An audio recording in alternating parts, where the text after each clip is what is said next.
Hi everybody, welcome back to my channel. Drew here from Lone Fox. Today, we are talking about how to make your house look expensive. But before we talk about that, I'm so excited because I just finished a makeover that I've been working on for about a week now. I asked you guys over on my Instagram what you thought the last space I was working on in my apartment was, and it was my bathroom. And you guys, it turned out incredible. I am so excited to share the video with you, but that's gonna be coming out on the channel next week. But today we are focusing on 10 inexpensive hacks, tips, and tricks to basically make your home look more expensive. If you're not already, make sure to subscribe to Lone Fox. I post brand new videos every single week, and I'm just excited to be sitting down chatting with you guys today. So grab a cup of coffee or a snack, and let's go ahead and jump on into these tips. I'm gonna start off by talking about a sense, which all of us have, but I definitely think this attributes to the overall feeling of an expensive space, and that is your sense of smell, which kind of sounds strange. Like, what are you talking about, Drew? What do you mean by smell? Well, when you walk into somebody's apartment, the first thing, or their home, whatever it might be, the first thing you notice is, of course, the first viewpoint. So whether that's an entryway, a staircase, a bedroom, whatever it is when you walk into the space.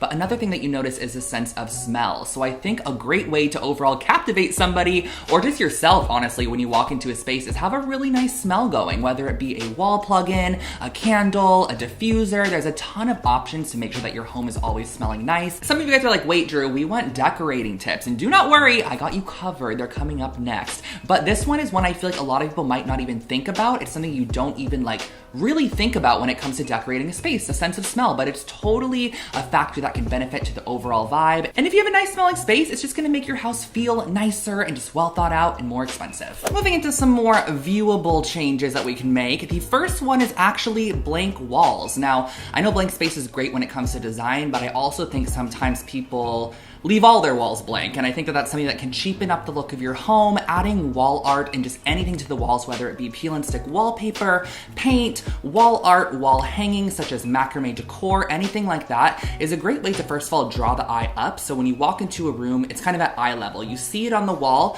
When there's nothing on the walls, it can kind of make your room look short and shrunken. Everything's on the floor. It's really great to draw the eye upward with wall decor, wall art, paint, whatever it might be. So having a lot of blank walls can overall cheapen the look of your home. And I also want to preface that if you have a lot of blank walls in your home and you like that, that is totally fine. These are just little tiny tips and tricks and things that I've picked up when it comes to design.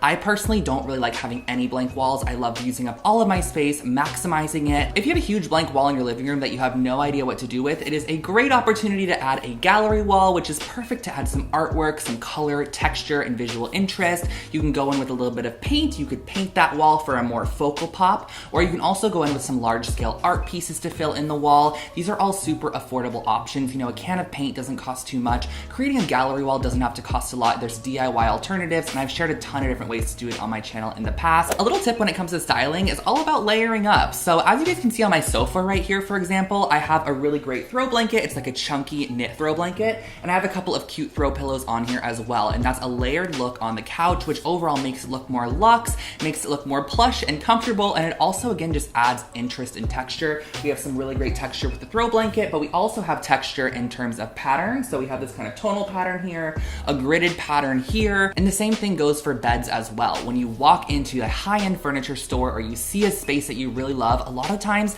the bed is made up of layers. So there's like that sheet layer, there might be a quilt, there might be a duvet, there might even be a comforter, multiple sets of sleeping pillows, multiple throw pillows, a throw blanket. The list honestly goes on, you guys, but layering up, it doesn't have to cost a lot, but it really does make an impact. A lot of times when I pull up inspo images that I love of a living room or a bedroom, there's always layered textiles, and it just makes the space look so much more expensive in the end.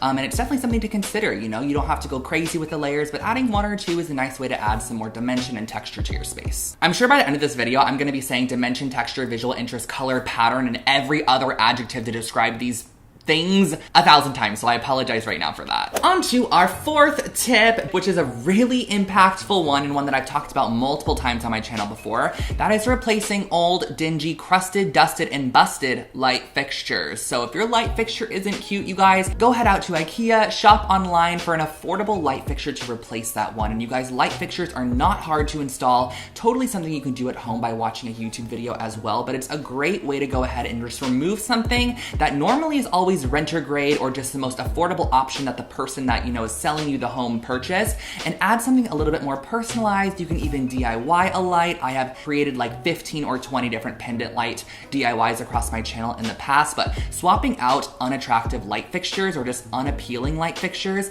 is a great way to make your home look more expensive. First of all, it doesn't look renter grade, it doesn't look basic, and while you're changing out your light fixtures, you might as well also ensure that you have a correct light bulb in them. So I personally really like daylight bulbs or like a soft warm light depending on the space, but sometimes lighting can really lean super warm or super cold. Also totally changes the colors of a space. If you have a white sofa, it could start looking blue with cool tone lights, or it could start looking orange with more warm tone lights. So you can really change the way a space looks and give accurate color depiction based off of the lighting in the space as well. So keep those two things in mind. Swap out crusted dusted lighting and swap out busted dusted light bulbs. Yes, both of those. This next one's kind of random, but I wanted to throw it in still just as a thought, something to keep in mind. But basically, I remember when I used to have my old apartments or my old bedrooms through my apartments, I'd always just have one nightstand by my bed on the side I would sleep on because no one else was sleeping in the bed, didn't need anything for anyone else, still don't need anything for anyone else. But 2 nightstands, I think, really elevates a bedroom. If you have space for 2 nightstands on either side, even if no one's on that other side, it's gonna make such an impactful change to your bedroom. Like, just kind of visualize to yourself right now, if you walked into a bedroom that you love, you saw it on Pinterest, and there was only 1 nightstand in that room, you'd be like, where's the other one, I feel like it just really completes the space, but I just like the way that it looks. I think it looks really nice. It balances it out. It kind of gives it symmetry, and just overall, it just makes it look really balanced in the end. So consider that, and I'm not telling you guys to go out and purchase matching furniture sets because that's a big no-no too. We don't want matching furniture sets in 2021. I'm sorry, there's no more of those. Next up, let's add a breath of fresh air to your space. That's going to be done through plants or flowers, and they can totally be artificial if you want to. I think real plants add a little bit more of a better vibe, if you will, but I have a mixture of both throughout my apartment. I have faux plants and I have real plants. This tree back here. That's a faux olive tree, and I love it so much. I would never be able to keep an olive tree alive in here, but I do have a couple of real plants throughout my apartment. And I also think plants are a great way to add color to a space without adding color to a space, because a plant is a neutral. I'm sorry what you guys say, but plants truly are neutral. If you have a full-on neutral space like I have right now, there's lots of neutral tones in here, the green really just blends right in. That is a neutral. I'm sorry. A plant is a neutral. Now, if you're a DIYer like myself, listen up to a couple of these next tips, which I'm sure a lot of you guys already know these, but this is something to keep in mind if you're wanting to transform your space and just make it look a little bit more expensive. Some of the first easy changes are brand new hardware. So if you want to swap out hardware on a dresser, swap out hardware on a vanity, a cabinet, even in your kitchen cabinets, wherever it is, swapping out hardware can make such a humongous impact at a really reasonable and expensive price point as well. You can also add new legs to really anything as well. If you go on Amazon, you can search like a ton of different leg options. You can get hairpin legs, acrylic legs. If you want to switch up the way your coffee table looks, that's another vibe as well. These are all do-it-yourself ideas that you can do to pieces you already have, so you don't have to go break the bank buying something new. A couple other ideas are, the leather paint chair I just recently did. I shared with you guys how I took an old, kind of not so cute accent chair, and I made a concoction of leather paint that I painted on there, and in the end, it ended up looking like a vintage distressed leather accent chair, which I just love. I think that was such a cool technique. I've also done ceramic paint in the past on my channel, where you mix baking soda with your acrylic paint, and you can paint it on whatever you want, and it just gives it an overall ceramic kind of porcelain look. Consider using a lot of your DIY skills to recreate or update or upcycle pieces you already have. This next one is so reasonably priced, but really gives you such a luxe expensive result on the end, and that is any form of wall molding. Now, on my channel in the past, you guys have seen me do board and batten in my bedroom. I did it in my roommate's bathroom. I might have even done it in my own bathroom, which is coming out shortly, but there's tons of different ways to add wall molding to walls. You can do beadboard, you can do wainscoting, you can do diagonal wall molding, you can do full-on vertical wall molding, you can do board and batten. There is a ton of ideas, and you guys, wall molding doesn't have to cost a lot at all. Go out and buy a couple of boards, literally nail them to your wall, cut them to size, paint over them, and you are good to go. And I personally think that wall molding is one of the most inexpensive things you could do that gives you one of the most expensive results in the end, because it really looks like, the architect that built your home or the person that you bought your home from put so much work and effort into what they designed in the space, and it probably cost you a fortune in the end, but in reality, you did it yourself for like $100. So I love wall molding. Definitely consider it, you guys, if you have a blank or boring space. Like imagine a wall without a baseboard, you guys. Like that would just be so bland and boring. So wall molding is kind of like the step up from a baseboard. You're just adding more baseboards on your wall to make it look even prettier. So I just love them. I've done them multiple times and they're super easy coming from me, you guys. I swear you can do it too. It's very, very simple. We gotta talk about window treatments because you guys, window treatments, this is the craziest before and after that I'm gonna be sharing with you. I've shared it in another video in the past and I think in my actual bedroom makeover as well.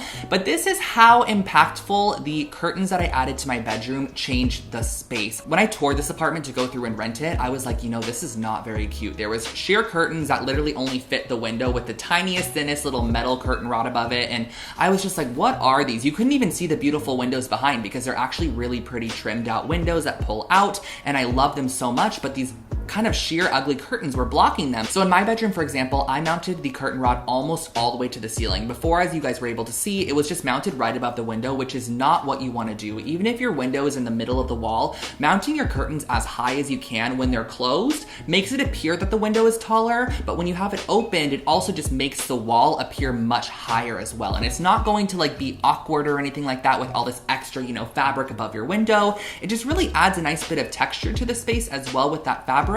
And on top of that, they serve a really great purpose. So I do think investing in your window treatments can sometimes not be super inexpensive, but it is something in the end that you're gonna have for a long period of time. It's functional, you need proper window treatments to sleep great at night, things like that just to keep in mind. So I think if you were to splurge on something in this video, it would be proper curtains or proper blinds, whatever you wanna add to your space. But I just wanted to share with you guys how impactful a small change like curtains can make to a space. And I thought I had one more tip for you guys, but that was actually everything. So those were all 10 of my inexpensive hacks to just overall make your home appear more expensive. And I do want to also preface that a lot of these are personal opinions. So if you don't believe in one of these or you don't follow one of these and you think your home looks great as is, that is totally fine. However you like your home, that is how it should be. But I wanted to give these to anybody that maybe was struggling or, just moved into a space or just wants to amp up the look of their space a little bit more. So if you are not already, make sure to subscribe to my channel. I post brand new home decor and DIY content every single week, and I'd love to see you back here on my channel next week for a new video. And you guys also need to make sure to subscribe because the bathroom makeover is coming out next week, and